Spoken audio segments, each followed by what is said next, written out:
Hi, so today the Grief Pro and me wanted to react to a legendary movie and a cursed movie.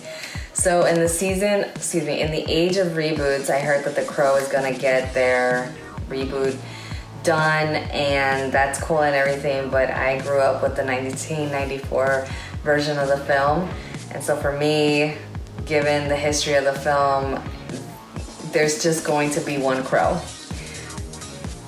I may watch the new one, but I don't know, man. I feel some type of way about that.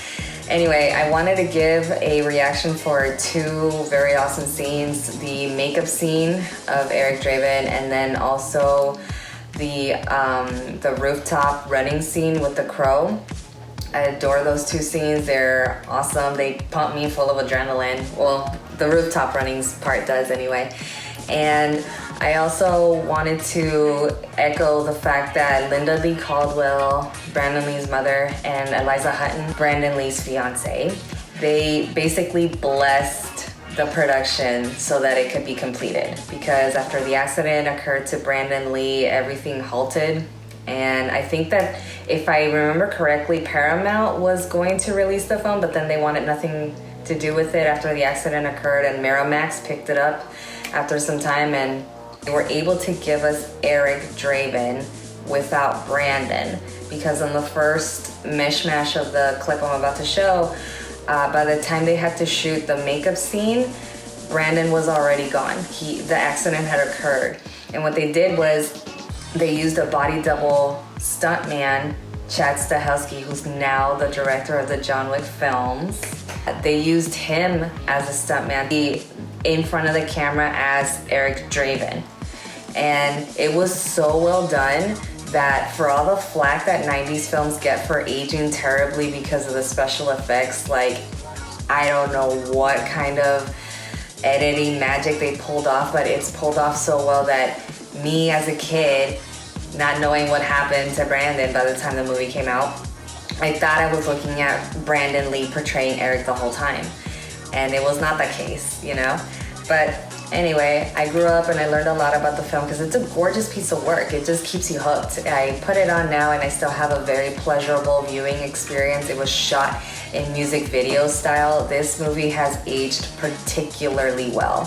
Nothing about this feels too dated. Not unless we're looking at the phones or the police cars or anything like that. But regardless, here is my reaction to The Crow, particularly on YouTube. It's The Crow, The Cure, Burn / 9 Inch Nails, Dead Souls. For copyright reasons, I will be muting the music, which is a big buzzkill because this music is everything. This soundtrack is why I know 9 Inch Nails, the Jesus and Mary Chain, The Cure, Helmet, Stone Temple Pilots, Rage Against the Machine, and the list goes on, because that soundtrack to me is life. It's gas. It's gas. It's what gas is to a car. That is what that soundtrack is to me. So without further ado, let's do this.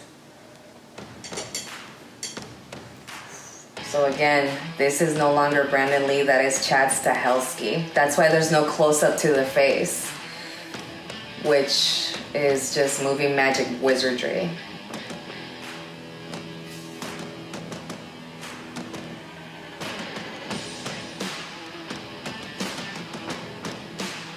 When I was just watching the film without knowing the background information it just spewed out, I thought it was kind of cool that the movie put us in the eyes of Eric, and in a sense, we're in his body, we're putting on our face, and we're the undead, right?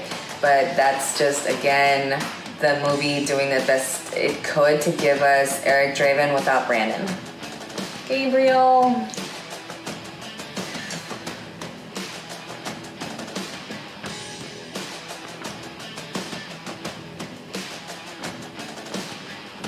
Fooled me. Would have never known it was Brandon Lee unless I had all this knowledge about this film. Beautiful.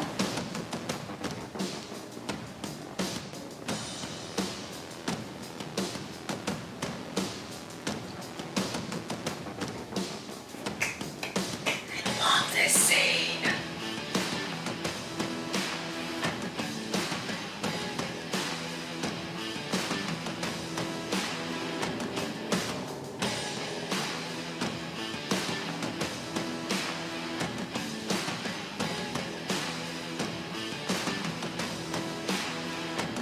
That relationship between your guide and you.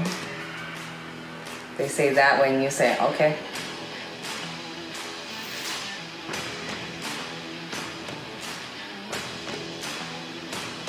That iconic pipe swing.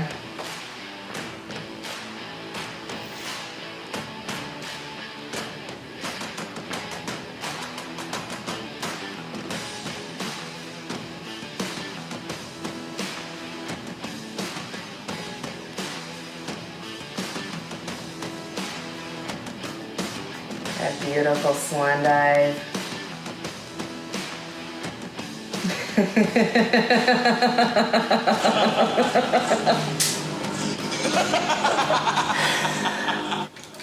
I think Eric just laughs because the last time he took a tumble, his simpin' basic human body died. And as an undead man, he is no longer burdened by that.